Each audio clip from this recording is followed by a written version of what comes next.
Combat Talk with the King. Here we go, baby. Jacobs versus Canelo. This is a fight I thought I'd never see. I thought it'd never happen. Why?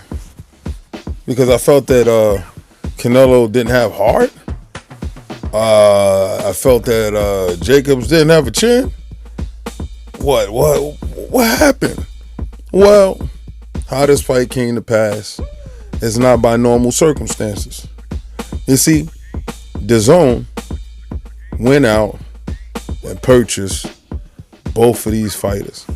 Now, on the surface, I said to myself, man, I didn't understand why Canelo went over there. Yeah, they gave him a bag, and the amount of money is comparable to what he would have made other places. During the fall of HBO, Canelo and a lot of their top fighters that fought on that promotional cards were left in limbo.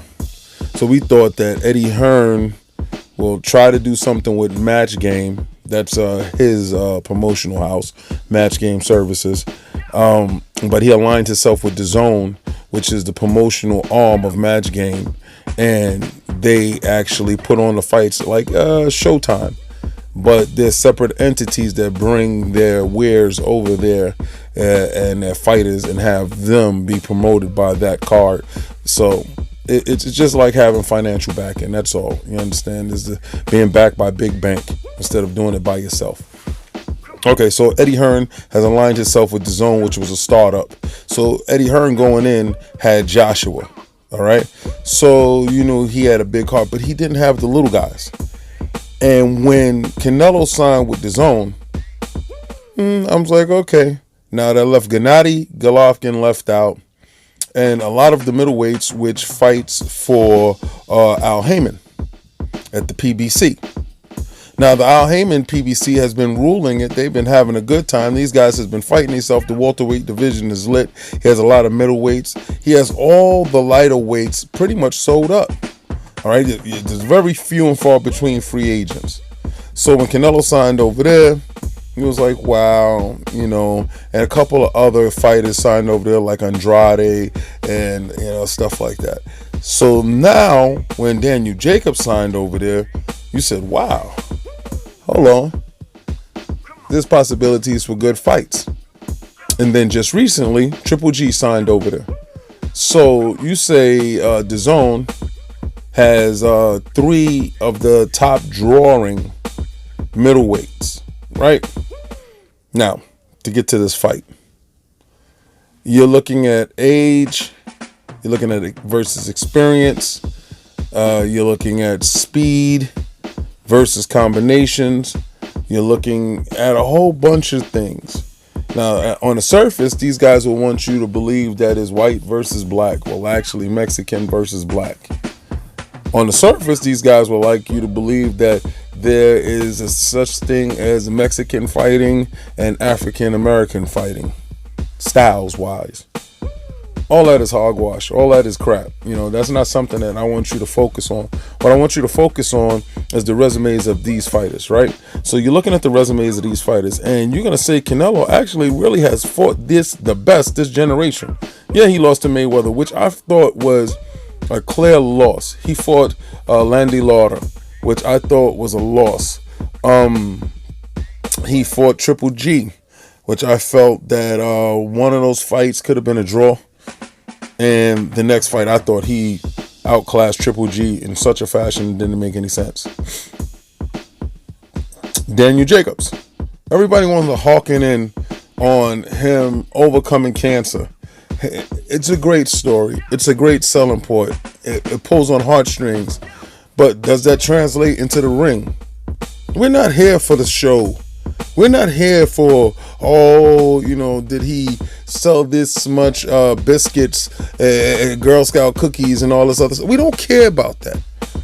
We want to know what this fighter does. Danny Jacobs gets down with the best of them.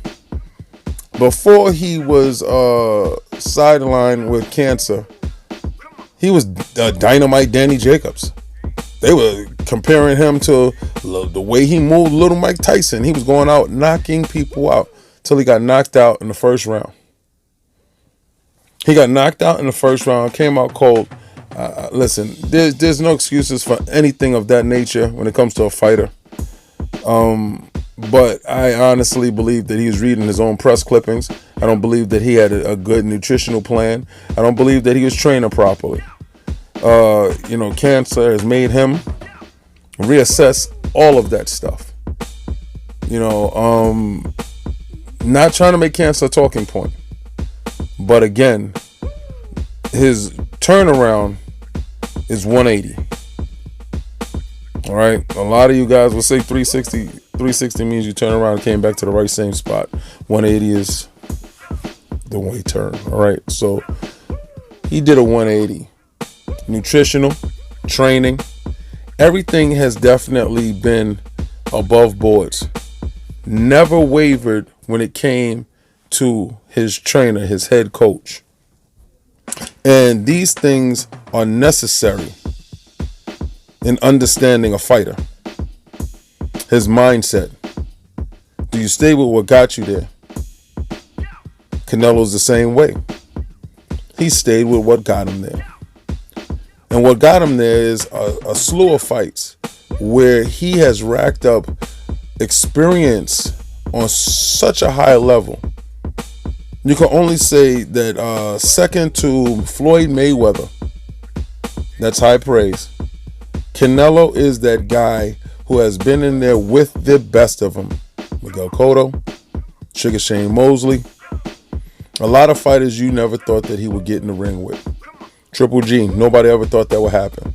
Now remember, I don't do fights. I don't talk about fights until the fighters actually hit that scale.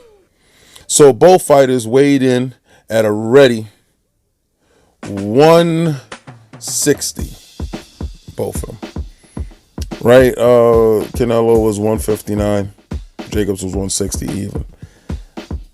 But see, the thing with Canelo is he pulls the age sides BS.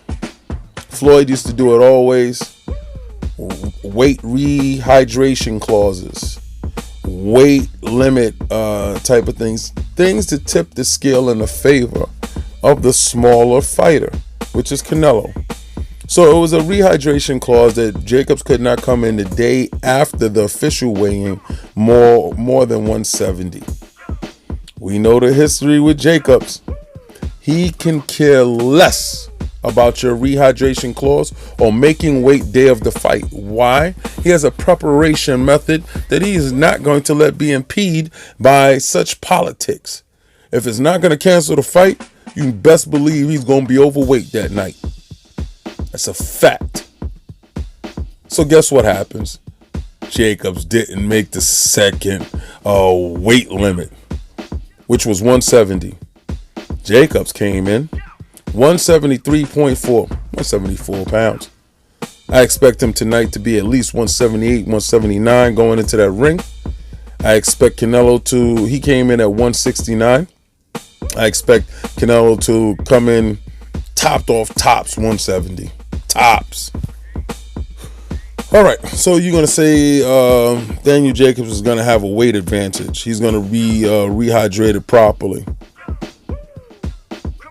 Hopefully, at the end of this fight, we don't have a case where somebody tested positive for tainted meat. Pause. All right, so you got youth on Canelo's side. You got boxing ability on Jacob's side. Not by much.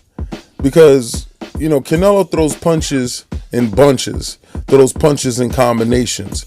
You best believe he's trying to rip that combination and trying to fade you to the left hook to the body. Daniel Jacobs has been pretty solid to the body. Ever since that first round knockout, he's been looked at as having some type of weak chin. He stood up to test the time to punches. When he fought Peter Quillen, Kid Chocolate, he knocked Kid Chocolate out. Cold, flat. Back to bang 'em, Danny Jacobs style. Footwork, got to go with Danny Jacobs. Chin, got to go with Canelo. Boxing experience, got to go with Canelo. Ring generalship, got to go with Jacobs. So you say coming into this fight, this is a 50-50 fight. This is a pretty much even fight. This is a fight where, you can throw a coin in the air. Whoever it lands on, he can win that night. Ace in the hole for Canelo. Oscar De La Hoya. That's the ace in the hole. Because Oscar De La Hoya and DAZN has invested a huge amount of money in Canelo. If you don't think that plays a role in this, then you're fooling yourself. All right? There's a reason why you sign with big players. There's a reason why. You understand when your big homie comes in, you good. You walk different. You move different. Without the big homie, some dudes don't really move the same way. Daniel Jacobs thinking he's on DAZN too. Man. Going into this fight, I only believe that Daniel Jacobs can win one way. If he wins that decision, that'd be dag near impossible. As we saw, Canelo lost every damn round to Floyd Mayweather, and one judge had it going for Canelo in a split or some wild out stupidness. All right, so that lets you know the backing the boy has. He's the money man in this fight. Going to do a decision, I give Jacobs a 20% chance, Canelo 80% chance. If there is a knockout, the knockout will be at the hands of Daniel Jacobs because he has a devastating right hand. I'm telling you, devastating. See, the thing with Jacobs is he's ambidextrous, southpaw, orthodox. The boy will switch on the fly. The common fighter that they have is Triple G. So you're going to look at that and you're going to say, well, the way that he fought Triple G and the way that Canelo fought Triple G, you could come to some type of synopsis and thinking that the fight will play out in this manner. It won't. Different fights, different types. It won't. Just because A beats C doesn't mean that B beats D. None of that stuff matters. The only thing that matters is these guys actually getting it on. Right? Now, when they're in that ring, Jacobs, see, this is the problem. You got the tale of two Jacobs. You got the knockout Jacob, and you got the jab boxing Jacob. Win the rounds. Win the rounds. If he listens to his coach and he plays that crap, I'm telling you right now, Jacobs is going to lose the fight. From round one, Jacobs needs to jump on Canelo, impose his size, impose his length. All right, and that's the main thing. Box from your position. Never give up your distance. Now, for Canelo to win, Canelo needs to slip the jab and shoot right hands and make sure you dig to Jacobs' body. Remove his legs, make him a stationary opponent so that you can get off your combinations. Fight is going to play out as such for at least 3 to 4 rounds. They're going to be feeling each other out. Jacob cannot and should not come out cautionary at all. He must be dominant from round one. He must impose his will. Canelo will not allow that to happen. As we can see from the weigh-in, where these guys were completely weight drained. That's what I saw. I saw 2 weight drained fighters. 2 absolutely drained out fighters that, I'm so over this sport and this breaking down a fighter before the fight. They can make this weight, and then whoever rehydrates the best has the best chance of winning. We're not really seeing these fighters at their best, at their peak, unless they're fighting at their absolute best weight. You understand? So, again, back to the scenario in the ring. I see Canelo winning the late rounds. I see Jacobs winning the early rounds. I see Canelo winning by a split decision. Would it be deserved? I don't know. All I know is this. We got a fight that we shouldn't be getting.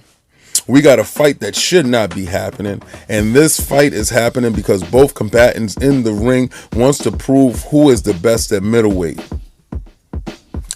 If Daniel Jacobs wins this fight, he's fighting Canelo again, even if he knocks Canelo out in the first, second, third round, which is a high possibility. If Canelo wins this fight, he's not fighting him again. Jacobs will have to go through Andrade to get that belt, to put himself back in position. Triple G is the odd man out because Canelo already said, I'm not fighting you unless you got a belt, brother. You're going to have to get out here and prove yourself. And Triple G's next fight, fighting some guy named Rolls. I didn't even look at the fight tape on Rolls. He can roll himself out of here with all that. My prediction for the fight, Canelo by split decision.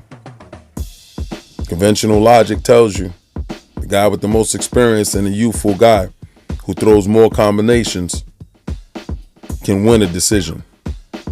Not the matter that this guy is actually the big A side to the card and is the promotional draw. This is Combat Talk with the King. Catch a set ILP tomorrow where we go over the fight, see if I was right. Like, follow, and subscribe.